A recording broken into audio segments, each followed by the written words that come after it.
სანამ მთელი მსოფლიოს ყურადღება პეკინში დონალდ ტრამპისა და სი ძინპინის სამიტზე იყო გადატანილი, რუსეთის დიქტატორმაც გადაწყვიტა მიეპყრო ყურადღება, თუმცა სამწუხაროდ სისხლიანი გზით. რუსეთმა ამ ღამით ომის განმავლობაში ყველაზე მასშტაბური სააერო შეტევა განახორციელა. მეტმა ვიდრე 1500-მა უპილოტო აპარატმა და 100-ზე მეტმა რაკეტამ უკრაინას მხოლოდ ერთ დღეში დაარტყა. და მონიტორინგის სერვისები ავთხრილებენ, რომ ეს ჯერ კიდევ არ არის მასიური შეტევის დასასრული უკრაინის ქალაქებზე, რადგან ზოგიერთი რაკეტა უკვე დატვირთულია გამშვებ დაანდგარებში და ჯერ კიდევ არ არის გაშვებული. და ამ წუთებში უკრაინელი მაშველები ასუფთავებენ ნანგრევებს სრულად განადგურებული საცხოვრებელი სახლების, რომლებიც რუსეთმა დაარტყა. სამწუხაროდ არიან დაღუპულები, დაჭრილები და დაკარგულები. უკრაინის პრეზიდენტმა ვოლოდიმირ ზელენსკიმ უკვე დაანონსა საპასუხო მოქმედება რუსეთის წინააღმდეგ ამ თავდასხმისთვის. ამიტომ ყველა დეტალს, ვლადიმირ პუტინის სისხლიანი თავდასხმის დეტალებს უკრაინაზე ჩვენ განვიხილავთ ამ გამოშვებაში.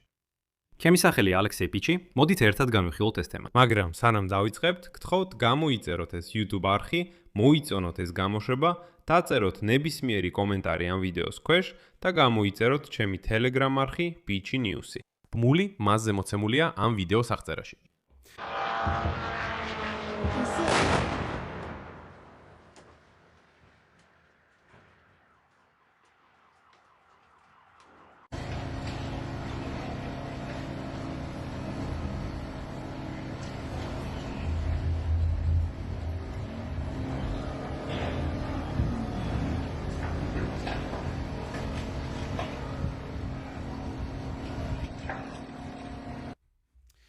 მაშასე, ოფიციალურად გამოცხადდა, რომ ბოლო დღეღამის განმავლობაში 13 მაისის დილის 8 საათიდან 14 მაისის დილის 8 საათამდე რუსეთმა გაუშვა 1600-ზე მეტი უპილოტო აპარატი და რაკეტა.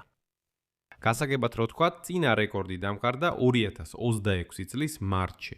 მაშინ ერთ დღეში რუსეთმა გაუშვა 958 დრონი.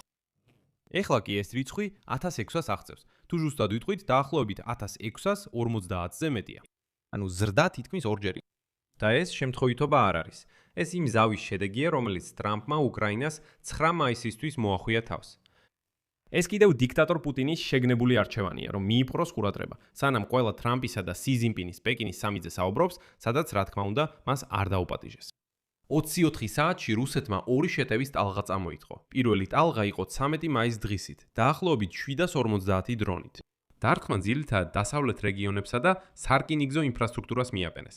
მაშინაც რუსეთი ურტყამდა უკრაინის სარკინიგზო, გაზისა და ნავთობის ობიექტებს. უკრაინა. მეორე ტალღა უკვე 13-დან 14 მაისის ღამეს. 675 უპილოტო აპარატი, 56 რაკეტა. მთავარი მიზანი: უკრაინის დედაქალაქი კიევი. გარდა ამისა, მას შემდეგ რაც პრორუსი უნგრეთის პრემიერ-მინისტრი ვიქტორ ორბანი გადადგა, რუსების დღის შეტევამ პირველად მთელი ომის განმავლობაში დაარტყა უშგოროდს, ქალაქი უნგრეთის საზღვართან და ბუდაპეშტმა რუსეთის ელჩი ახსნა განმარტებისთვის გამოიძახა. ესეც სხვათა შორის პირველად მოხდა ომის დაწყების შემდეგ. ეხლა კიევზე ღამის დარტყმის დეტალები. უკრაინის საჰაერო ძალები იუწყებიან, რომ საჰაერო თავდაცვის სისტემებმა 675 დრონიდან 652 ჩამოაგდეს ან გაანეიტრალეს, ხოლო 56 რაკეტიდან 41%. პროცენტი თითქოს 90%, 93 ჩამოგდება პროცენტი. ეს კარგი მაჩვენებელი. მაგრამ დარჩენილი 7%, 1600 რაკეტიდან თუ 100 რაკეტიდან და დრონიდან ნიშნავს 100-ზე მეტ რეალურ მოხვედრას. და აი რას ნიშნავს ეს მიწაზე. დარნიცკის რაიონი, კიევი. ნაწილობრივ ჩამოინგრა 9 სართულიანი საცხოვრებელი სახლის სადარბაზო. ფოტოებსა და ვიდეოებში ბეტონისა და არმატურის გროვა იმ ადგილას, სადაც ბინები იყო. პოლიციისა და კიევის მერის კლიჩკოს ინფორმაციით 5 ადამიანი დაიღუპა, 44 დაშავდა მთელ კიევში. ნანგრევებიდან 11 ადამიანი ამოიყვანეს. დაშავებულებს შორის არის 1 თვის ბავშვიც. შუადღისთვის საგანგებო სიტუაციების სახელმწიფო სამსახურმა განაცხადა, რომ მინიმუმ 20 ადამიანი კვლავ დაკარგულად ითვლება კიევის დარნიცკის რაიონში სახლის ჩამონგრევის შედეგად. პარალელურად ენერგეტიკულ ობიექტებზე განხორციელდა დარტყმები. DTEK. ეს არის უკრაინის უმსხვილესი კერძო ენერგეტიკული კომპანია, რომ კიევში ტრანსფორმატორული ქვესადგური და მაღალი ძაბვის ელექტროგადამცემი ხაზი დაზიანებულია.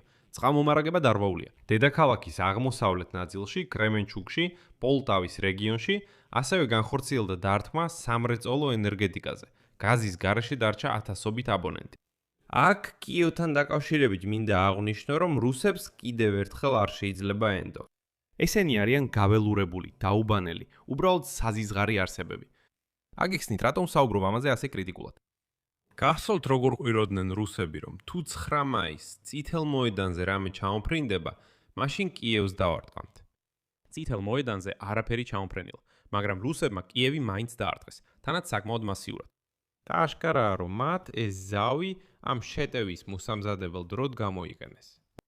ამიტომ ყველაფერი, რასაც იქ ხვირიან იმ ჭაობებიდან მოსკოვში, საერთოდ არ ღირს სერიოზულად აღქმა. კიდევ ერთხელ, ესენი არიან გაველურებული, დაუბანელი რუსები, რომლებსაც საერთოდ არ შეიძლება ენდო. და თქვენ რუსებო, ვინც უყურებთ ჩემს გამოშვებებს, გაეთრიეთ აქედან. თქვენ უბრალოდ მტვერი ხართ, ნაგავი, რომელსაც ადგილი არ აქვს ცივილიზებულ სამყაროში. აჰა, გავაგრძელოთ. დარტყმები ხარკოვსაც მოხდა. ხარკოვის ოლქის სამხედრო ადმინისტრაციის ხელმძღვანელმა სინეგუბოვმა განაცხადა, რომ შეტევა განხორციელდა ქალაქის შევჩენკოვის, სალტოვის და სხვა რაიონებზე. სულ დაშავებულია 14 ადამიანი, ორის მდგომარეობა მძიმეა. ყველა დიაგნოზი ასაფეთქებელი ტრავმაა. ოდესის ოლქი. დარტყმა პორტის ინფრასტრუქტურაზე, ჩერნომორსკში, 2 დაჭრილია. ჩერნომორსკი ერთ-ერთი მთავარი მარცვლეულის პორტია, რომლის მეშვეობითაც უკრაინა ექსპორტირებს მარცვლეულს აფრიკასა და აზიაში. და აი დარტყმა მასზე ნიშნავს დარტყმას მსოფლიოს სასურსათო ბაზარზე. რუსეთმა ეს მიზანი შემთხვევით არ აირჩია. ეს შურისძიებაა იმის გამო, რომ გამოაშკარავდა რუსეთის მიერ მოპარული უკრაინული მარცვლეულის ვაჭრობა, რომელიც თურქეთსა და ისრაელში აღმოაჩინეს. პრეზიდენტმა ზელენსკიმ თავდასხმა ასე დააკომენტარა, სიტყვით, რომელთა ზუსტად ციტირებაც მნიშვნელოვანია. ეს ნამდვილად არ არის იმ ადამიანების ქმედება, ვინც ფიქრობს, რომ ომი დასასრულს უახლოვდება.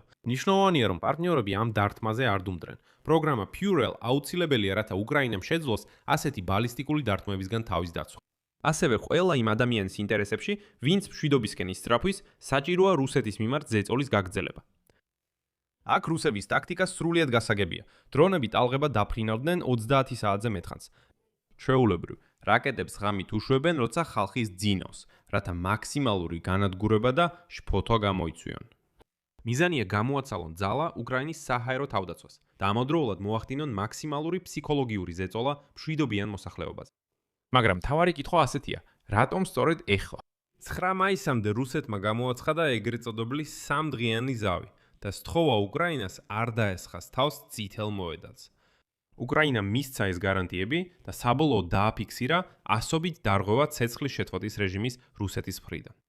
მაგრამ მწარე სიმართლე ისაა, რომ პაუზამ რუსეთს საშუალება მისცა დაეგროვებინა დრონები და რაკეტები.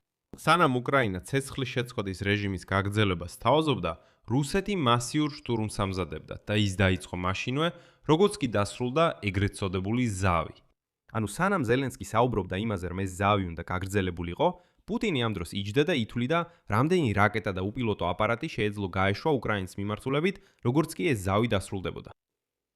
მასშტაბების გასაგებად, მხოლოდ აპრილში მთელი თვის განმავლობაში 2026 წელს რუსეთმა გაუშვა 8000-ზე მეტი დრონი. ეს იყო ომის განმავლობაში ყველაზე მაღალი თვიური მაჩვენებელი.